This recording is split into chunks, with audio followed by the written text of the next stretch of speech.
কেমন আছেন সবাই? চৌধুরী পরিবারে সকলকে স্বাগত জানাই। আমার বাড়িতে যখন নানান ভৌতিক অভিজ্ঞতা ঘটছে আমার সাথে, আমার পরিবারের সাথে, সেরকমই একটা ছোট্ট অভিজ্ঞতা আমার সাথে ঘটা আপনাদের সাথে আজকে শেয়ার করি। চলুন, এটা কোনো গল্প যদিও নয়, একদম সত্য বাস্তব ঘটনা। রাতের বেলা আমার তখন মেয়েটা বাচ্চা, একদম বাচ্চা, হাঁটতে চলতে পারে না, একদম বাচ্চা আমার মেয়েটা, ছেলেটা ছোট। সবাই মিলে আমরা এই ঘরটাতেই শুয়ে আছি। হঠাৎ করে ওর বাবাও অঘরে ঘুমোচ্ছে, বাচ্চা দুটো ঘুমোচ্ছে। আমি হঠাৎ করে অনুভব করছি যে আমার বুকের ওপর কেউ যেন একটা এসে বসলো। তার আগে আমি একটা কথা বলি, আমার না তখন চিত হয়ে শোয়া খুব অভ্যেস ছিল। আমি পাশ ফিরে শুতে পারতাম না, কষ্ট হতো আমার।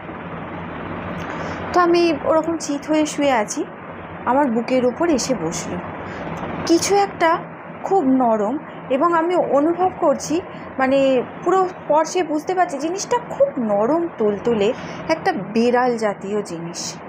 যথারীতি ওরকম অনুভূতিটা পাওয়ার পর আমার ঘুমটা না ভেঙে গেছে।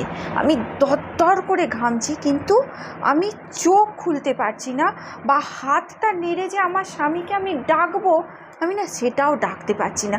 মানে স্থির হয়ে শুধু আমার দেহটা পড়ে আছে, আর আমি অনুভূতিতে জিনিসটা সম্পূর্ণ বুঝছি, একদম নরম তুলতুলে, মানে স্বাভাবিক যে বিড়াল তার থেকে জিনিসটা আকারে অনেকটা বড় এবং খুব তুলতুলে।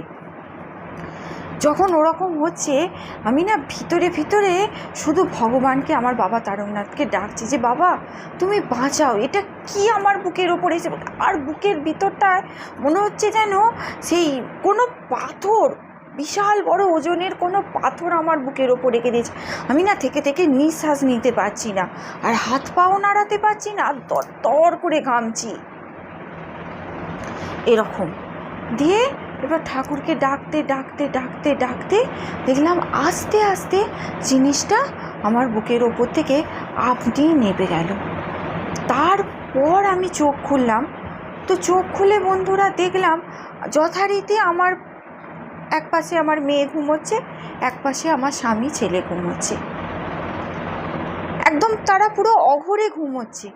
তাহলে আমার বুকের ওপর যে ওই জিনিসটা এসে বসেছিল, সেটা কিন্তু সত্যি সত্যি কিছু একটা ছিল। পরে যখন সকালবেলা উঠে আমার কাজের দিদিকে, আশেপাশের যারা গুরুজনেরা, তাদের সাথে আলোচনা করলাম, তখন তারা বলল আমাকে যে বোকার ডিম, কেউ চিত হয়ে শোয়, চিত হয়ে শুলে নাকি তারা আগেই এসে এরকম বুকের ওপর বসে।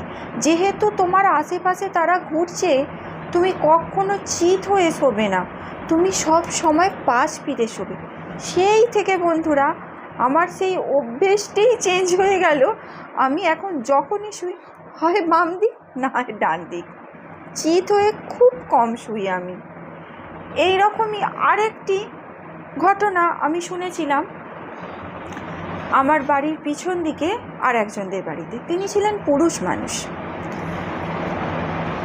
একদম আমার বাড়ির পিছন দিকে, এবং তাদের বাড়িতে একটা বেল গাছ আছে, বেল গাছে একজন আছেন।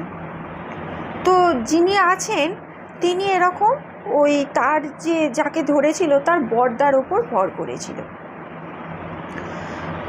তো সেও এক সময় ওরকম চিত হয়ে শুয়েছিল, সেই দাদা আর কি, মানে বর্দাটা নয়, তার ভাই, ছোট ভাই, তারা 4 ভাই, তার মধ্যে যে ছোট, তার সাথে ঘটনাটি ঘটে।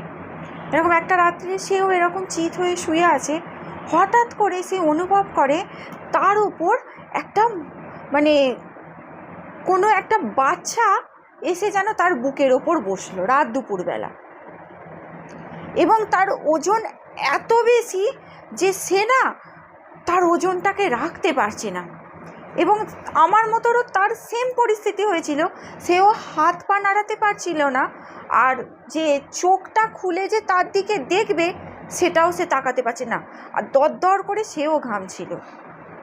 আমি না হয় মেয়ে, কিন্তু সেটা একজন পুরুষ মানুষ। হয়তো অনেকেই আপনারা জিনিসগুলো বিশ্বাস করবেন না, যাদের সাথে ঘটে তারাই মনে হয় একমাত্র বিশ্বাস করবে, কিন্তু বিশ্বাস করুন এই দুটি গল্পই কিন্তু একদম সত্য ঘটনা। আমি এতটুকু কোনো মিথ্যে ঘটনা আপনাদের সাথে শেয়ার করছি না। একটি আমার সাথে ঘটা, আর একটি আমার বাড়ির পিছনেই একজনদের বাড়িতে, তাদের সাথে, সেই দাদার সাথে ঘটা। সেই থেকে সেই দাদাটিও আর চিত হয়ে শোয় না, বলে আমি পাশ ফিরে শুই বৌমা। আজ এই পর্যন্তই।